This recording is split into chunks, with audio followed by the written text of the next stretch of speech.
Hello friends, வணக்கம். Welcome to Anitha's healthy kitchen.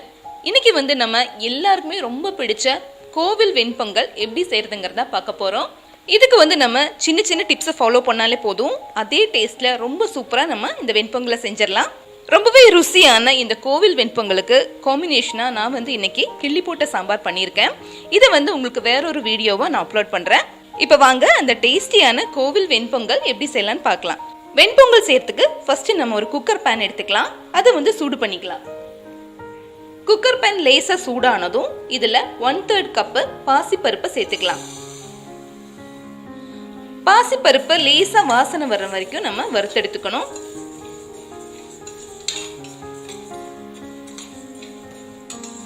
பாசிப்பருப்பு இந்த மாதிரி வறுத்துட்டு செய்யும் போது பொங்கல் நல்ல ருசியாகவும் இருக்கும். அதே நேரத்தில் பிசுபிசுப்பு தன்மை இல்லாமலும் இருக்கும்.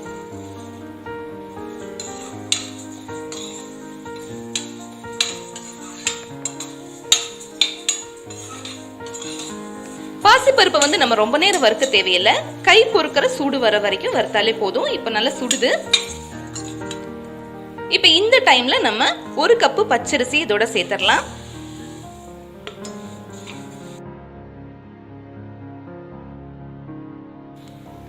அரிசி பேன்ல சேர்த்ததும் நான் ஸ்டவ் ஆஃப் பண்ணிட்டேன். இந்த சூட்லயே ஒரு நிமிஷம் நம்ம வறுத்தாலே போதும்.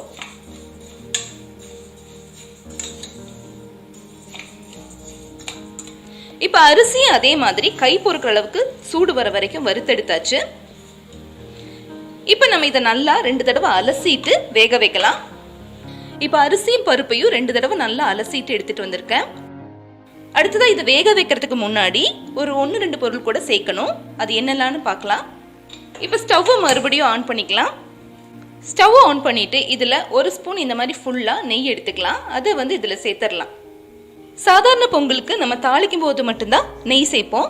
ஆனா கோவில் வெண்பொங்கலுக்கு நம்ம நெய் சேர்த்து தான் வேக வைக்க போறோம். இதனால பொங்கல் நல்ல வாசனையா இருக்கும். நெய் லேசா சூடானதும் இதுல 2 பச்சை மிளகாவை கீறிட்டு எடுத்து வச்சிருக்கேன். அதை சேர்த்துடலாம்.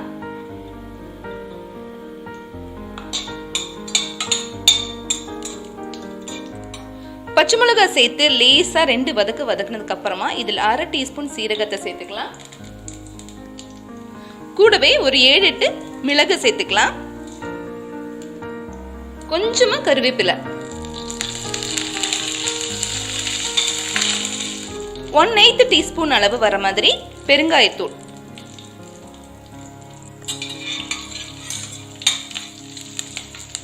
இதெல்லாம் சேர்த்ததுக்கு அப்புறமா நம்ம ஏற்கனவே கழுவி சுத்தம் பண்ணி வச்ச அரிசியும் பருப்பையும் சேர்த்துக்கலாம்.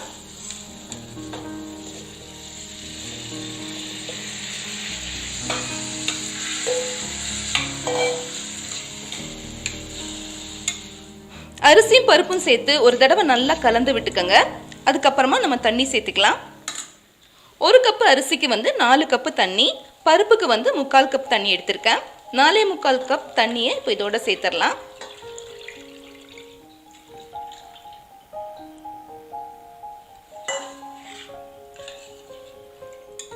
இப்போ பொங்கலுக்கு தேவையான அளவு உப்பை இதோட சேர்த்துடலாம். உப்பு சேர்த்து ஒரு தடவை நல்லா கலந்து விட்டதுக்கு அப்புறமா நம்ம இதை மூடி வச்சு 5 விசில் வேக வைக்கலாம். 5லேருந்து 6 விசில். பொங்கல் நல்ல குழைய வேகணும். உங்க குக்கருக்கு ஏற்ற மாதிரி நீங்க விசில் செட் பண்ணிக்கங்க. இப்போ 5 விசில் வச்சு எடுத்தாச்சு. ப்ரெஷர் எல்லாம் போயிடுச்சு. நம்ம திறந்து பார்க்கலாம். அரிசி பருப்பு எல்லாம் ரொம்ப சூப்பரா வெந்து வந்திருக்கு. நல்ல குழைய வெந்து வந்திருக்கு பாருங்க. இப்ப கரண்டியாலேயே நம்ம இதை லேசா மசிச்சு விட்டுக்கலாம். நம்ம எடுத்த தண்ணியோட அளவு கரெக்டா இருந்தது. அதனாலதான் நல்ல குழைய வெந்திருக்கு. மிதமான சூட்ல 5 விசில் வச்சீங்கன்னா நல்ல குழைய வெந்திருக்கும். இப்ப இதை எடுத்து வச்சிடலாம். அடுத்ததான் நம்ம பொங்கலுக்கு தேவையான தாளிப்பு ரெடி பண்ணலாம். பொங்கல் தாளிப்புக்காக நான் ஒரு கடாய் வச்சிருக்கேன். கடாயில கொஞ்சமா எண்ணெய் விட்டுக்கலாம். இது கூடயே பாத்தீங்கன்னா 1 ஸ்பூன் நெய்யையும் விட்டுக்கலாம். இப்போ 1 ஸ்பூன் மட்டும்தான் நான் நெய் சேர்த்திருக்கேன். ஏன்னா நம்ம கடைசியா மறுபடியும் நெய் சேர்ப்போம். நெய் சூடானதும் இதுல 1 ஸ்பூன் மிளகு சேர்த்துக்கலாம். அதோடைய 1 ஸ்பூன் சீரகத்தையும் சேர்த்துக்கலாம். மிளகு சீரகம் நல்லா பொரிஞ்சு வந்ததுக்கு அப்புறமா இதுல நல்லா பொடியா கட் பண்ண ஒரு துண்டு இஞ்சியை சேர்த்துக்கலாம்.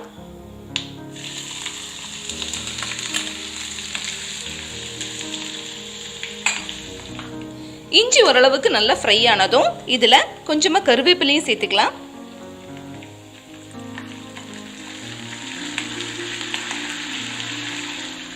கடைசியா இதுல ஒரு 10 லிருந்து 12 முந்திரி பருப்பை சேர்த்துக்கலாம்.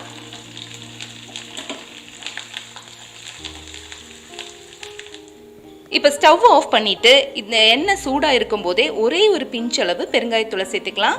ஒரே ஒரு பிஞ்ச் போதும்.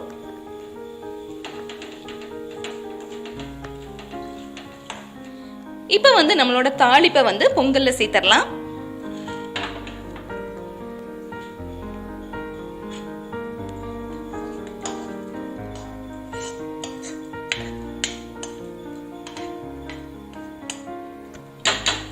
சேர்த்துட்டு நல்லா மிக்ஸ் பண்ணிக்கலாம்.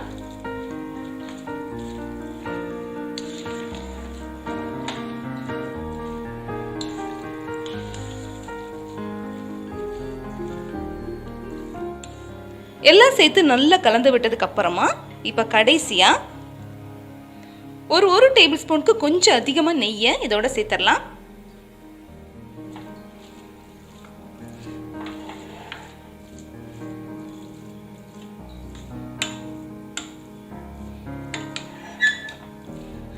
இப்போ லைட்டா கரண்டியால இந்த மாதிரி தேய்ச்சி விட்டுட்டு நம்ம ஒரு 10 நிமிஷம் இதை அடைச்சி வச்சிடலாம்.